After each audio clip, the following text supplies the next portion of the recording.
sa Pilipinas. MBC Manila Broadcasting Company. DZRH, member, kapisanan ng mga broadcasters sa Pilipinas. Naman ng kapisanan ng mga broadcaster ng Pilipinas, ang Lifetime Achievement Award kay Tiadeli.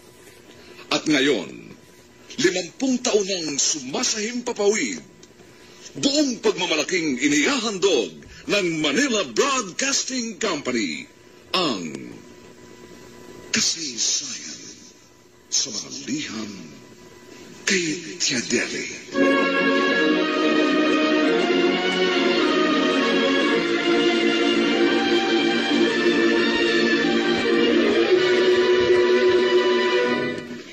Itong inyong Tiadeli.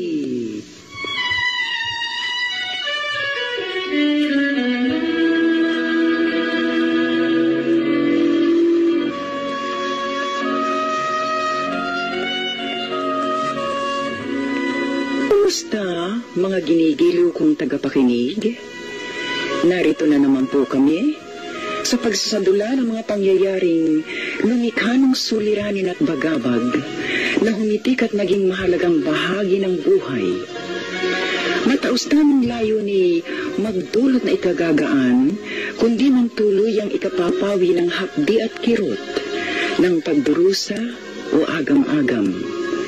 Sa huli, ako po'y mag-uukol lang maikling panukala o kuro-kuro na sana'y makasiya sa may-ari ng salaysay, makaaliw sa marami, at kapulutan ng aral ng ibang ang isip ay hinilang ng nanghinang kalooban at nagkulang ng tiwala sa sariling kakayahang bathin ng pagsubok ng kapalaran.